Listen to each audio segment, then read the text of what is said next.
Comme vous le savez très bien, le président Abdoulaye Wade est en visite officielle en Côte d'Ivoire. Et il est de bon ton qu'effectivement il puisse prendre le pouls de la situation politique du pays. C'est dans cette optique que nous sommes passés, représentant donc le président du Faso, qui est facilitateur dans la crise ivoirienne, pour faire le point. Parce que n'oubliez pas que le président du Burkina Faso travaille sous le couvert donc, de la CEDEAO, de l'Union africaine et du Conseil de sécurité. Donc il est bon que nous puissions passer, faire le point de notre vision de la crise ivoirienne au président qui nous a donné les conseils nécessaires.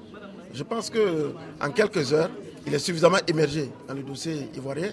Il nous a donné les conseils et sa vision peut effectivement aider à amener toutes les parties à des solutions consensuelles pour la sortie de crise. L'espoir est permis.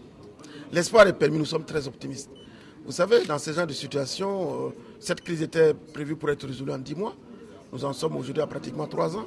Et donc, c'est l'espoir qui nous a porté jusqu'à ce point. Ce n'est pas facile, mais nous sommes tout à fait optimistes et nous vendons l'optimisme. Nous demandons à tout un chacun d'être optimiste parce que cette sortie de crise sera une réussite pour l'Afrique. Un règlement de conflit africain, pas des Africains eux-mêmes. Et je pense qu'à notre niveau, en tout cas, que ce serait une bonne réussite. On peut dire que désormais, il faut compter avec le président Wade dans la facilitation. Non, il faut compter avec tout le monde. Tous ceux qui passent en Côte d'Ivoire donnent leurs conseils. Même ceux qui ne viennent pas en Côte d'Ivoire donnent les conseils. Je crois que c'est bon qu'effectivement, avec toute l'expérience que le président Wade a, qu'il puisse effectivement apporter sa contribution d'une manière tout à fait directe pour que nous puissions donc régler ces différents problèmes.